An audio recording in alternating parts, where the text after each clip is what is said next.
We have finally made it past the middle point of the semester, and we're now in the second part, or the downhill slide, or whatever you want to call it. And you'll notice that as we move into the second half of the semester, that we're going to move into a new topic, a new idea. The first half of the semester, we spent a lot of time looking at customer service and marketing and advertising and promoting your product. The second half of the semester, we're going to look more at the greenhouse itself. So as we start, let's define what a greenhouse is. It's a structure that is covered with transparent material and provides an environment suitable for the growth of plants. So it's any time that we take an area and cover it so that we can grow plants there. In doing that, we're going to control for 4 things. We're going to control for temperature, moisture, gas, and light. Now, if you were to go out and look around, you might find something that looks like a greenhouse but isn't controlled for temperature. Those houses are called cold frames, and that's not what we're talking about here.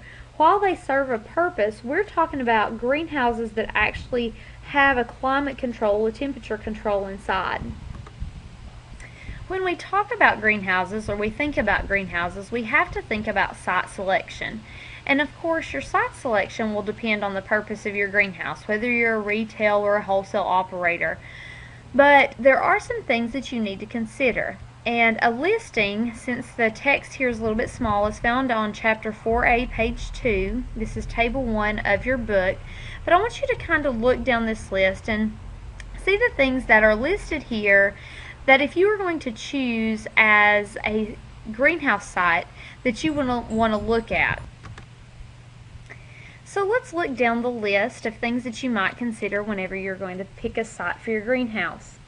One thing is the topography of the land, and you want a slope that's less than 5%, because if you have an area that is more than 5%, then you're going to have to spend a lot of time leveling the greenhouse.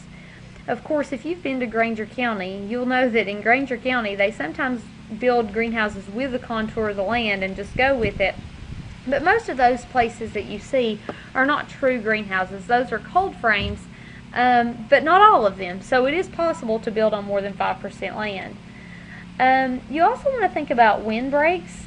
You want to think about having a windbreak on the west and north of your site. That way that you can use the advantage of that windbreak to shelter the wind from taking the heat off your greenhouse. Because as wind travels across your greenhouse covering, it can take the heat away with you.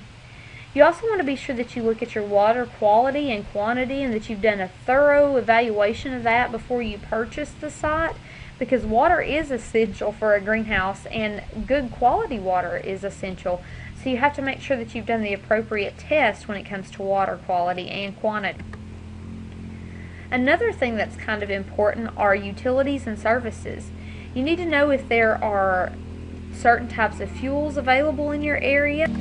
Electricity is a very expensive form of heating when it comes to the winter time, so if you can be in an area that has other alternative fuels, that's a great option for you.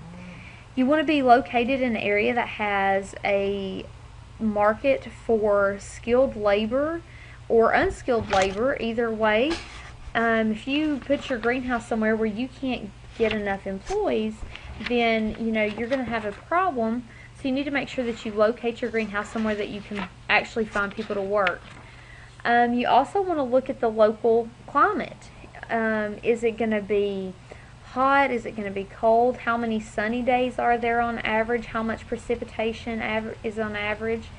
You want to look at the orientation and placement of your greenhouse, how you should position your greenhouse. Generally, we want your greenhouse to be north to south. That will help to minimize the effect of shadows on your greenhouse. And so there are a lot of things that you need to think about whenever you look at a greenhouse, or at least when you look at the land where you're going to build a greenhouse. And so, as an example, if you were going to have a retail operation, you were going to sell to the public, you might look for an acre of land located on a state road with moderate traffic, a slope of no more than 3% that drains moderately well. You may want there to be municipal water accessible on the north end of the property. There are electrical lines available, but no other utilities available. If this were an actual site available, the problem that you would run into here would be that there are no other utilities available. So you would have to consider if you wanted to use electric heat, or if you were going to buy tanks or for fuel, or what your option would be. And once you determine where you're going to put your greenhouse, then you have to decide what type of greenhouse you're going to use. There are detached greenhouses, which include even span, uneven span, lean-to, Gothic arch, and Quonset. And then there are connected greenhouses, which include gutter connected, Venlo, barrel vault, and sawtooth. And so the next little bit here, I just want to take some time and let you see what these would look like. But I want to encourage you to go to your book and look at these and read about the advantages and disadvantages of each. So here you can see a detached, even span greenhouse. You'll notice that both sides are kind of just a mirror image of the other. This is different from a detached, uneven span, where one side of the greenhouse is actually larger or longer than the other. There's also such thing as a detached lean-to. In a detached lean-to, this lean-to would actually be attached to another building, but not attached to another greenhouse. And that's why we call it detached, is because it's not attached to another greenhouse, but it is actually attached to another building. Then there's a Gothic arch greenhouse, and you'll notice the shape of the top of this greenhouse. Generally, they have the same sides, or kind of like a mirror image of each other, just like the even span, but the shape, the arch at the top, is different. And then when you have that perfectly rounded house, that's known as a Quonset house, which is also detached. Then we get into connected greenhouses, and you'll see here in this picture that these greenhouses are gutter connected greenhouses. They're all connected across at the gutter. And then there's what's called a Venlo. Those are higher. You'll see the height of this greenhouse here is taller. Generally has like an A-frame at the top. And then if we have a barrel vault, we usually get that Quonset type house at the top. But again, those are connected across the top. And then individually here you'll see a sawtooth. And if we go back to the picture before, in the bottom you can see those sawtooth greenhouses, because if you were to follow the ridge line, they would look like a sawtooth. But the advantage to sawtooth is sometimes some of these will have where the flat spot is here, if you could see that, and this here, that it will open, and so as the wind blows, it provides some ventilation for the greenhouse. Maybe the most important decision you'll make is what type of covering to use. Glazing is the term we use for the material you use to cover your greenhouse. And according to the 2009 USDA Floriculture Crop Summary, and I know that's a little dated, but you'll find, even if you look at the most current, that the numbers are in the same proportions, or close to the same proportions, that 60.1 million square feet of greenhouse space was covered in glass, whereas 330.9 million was covered in film plastic. And that's what we have on top of the greenhouses at Walter State, is that film plastic. So it is more commonly used, and we'll look now at why. If you look at these glazing characteristics, this is table 2 from your book on page 9, you'll see that with polyethylene, and that is that plastic covering that we mentioned before, you can get up to 87% light transmission with only a heat loss of 1.1. If you double the poly, and a lot of people do double the poly and pump air in between those two layers because it provides an insulation, your light transmission goes down by about 9%, but your heat loss also goes down. And you'll notice that the durability of this is around 4 years.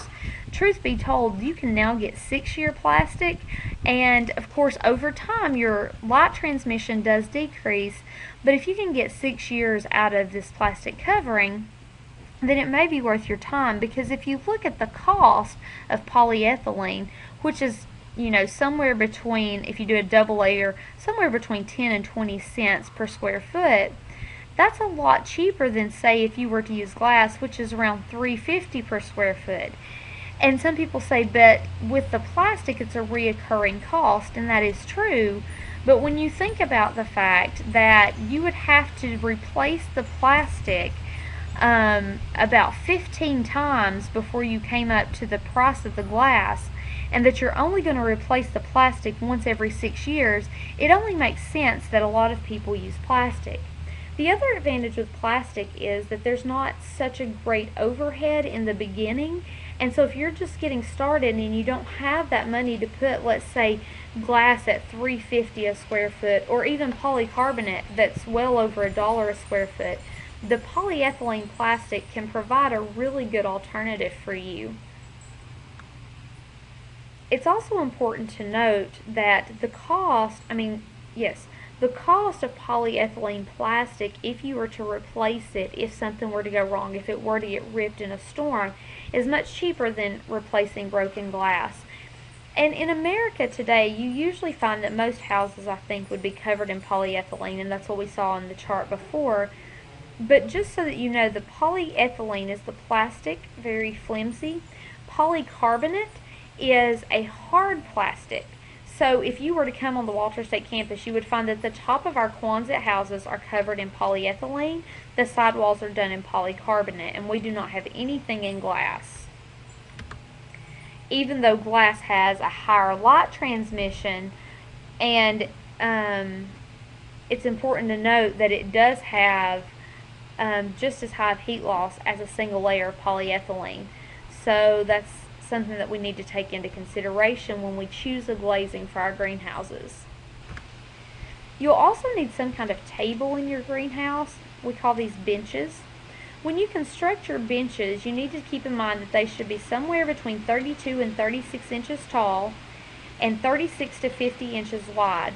And this will be determined by the type of bench structure that you do and what house you're going to put those benches in. Some greenhouses will have a couple greenhouses, or some greenhouse operations will have a couple houses that they sell out of, and then in other houses they only grow there. And if that's what you're doing, then in the houses you grow in, you don't need as much aisle space because you're not going to have customers there, so your benches can be wider. You need to make sure that whatever you build your benches out of, that you paint the wood or that you use some type of rust-resistant metal. And just a side note here, your aisles always need to be 24 to 48 inches wide with side aisles of 18 inches. I would caution you to stay away from that side aisle of 18 inches.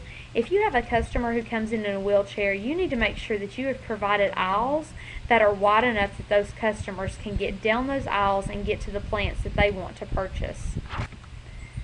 Not to mention, if you have people who walk down a side aisle at 18 inches and they need to pass each other, that's a pretty tight space, and people really are not going to like that feeling closed in. Just a moment ago, I mentioned bench layout, and there are three types of bench layouts that we'll look at: peninsular, longitudinal, and movable. Here you can see a peninsular bench. The gray areas here would all be bench space where you would have plants, and then of course you can see the walkway. The advantage to this peninsular type of bench structure is that customers can easily get to the plants. The disadvantage to this is that you're going to lose a lot of your floor space to a walkway. And so if you had a house that you were going to sell out of, this would be a good layout. But in a house that you were only going to grow out of and customers weren't going to be in, you might want to choose a different option. Then another common bench layout is longitudinal. And so you'll see that, again, these big gray areas represent the benches, so you would have plants laying all the way down through here. And then customers can walk up and down the aisleways. Again, this eats up a lot of your floor space, maybe not as much as the peninsular, but it is a good layout if you were going to sell out of a house. And then the last one that we're going to look at here is movable benches. And in movable benches, you would have these tables, if you will, support tables, and the benches or the tabletops actually roll across the tables. And so you really only need, say, a walkway, one or two walkways, and then you just roll the benches over top, And as you move the benches to the right, a walkway becomes available on the left. Then you move a table to the left, and then you have a walkway in the middle, and then move another one. And so the walkways change as the benches move. This is a great idea for space utilization, but it's not really recommended for a house that you would sell out of, because you don't want tabletops moving as customers reach across the tabletops to pick up some kind of plant in the middle. Finally, there are some other structures that you may need in your greenhouse business that aren't a greenhouse specifically, but are other buildings that will help you accomplish what it is you're trying to do. One is a head house, and in a head house you may have chemical storage, you may have worker safety storage. It's a place where you can put those things that don't necessarily need to be stored in a greenhouse, but that are very important to your business. And earlier I mentioned cold frames, and those are greenhouse type structures that are covered but are not heated.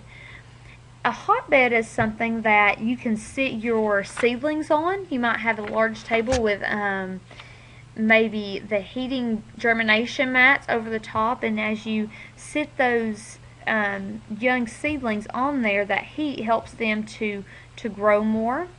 Sometimes people have shade or overwintering houses if they are growing nursery crops, something that will just keep the frost off of evergreen plants. If you're going to be selling any type of bulbs, or if you're going to be selling any type of vegetables, you may need refrigerated storage that you can put those things in until you sell them. And then the last one is a germination room. Some people have a specific room that they germinate plants in, because in that area you can keep things more clean and sterile. So again, this is chapter 4A, beginning the second half of class. Be sure that you take a look at the assignment and the handout for this week. And with that, I hope you start looking at greenhouses in a whole new way.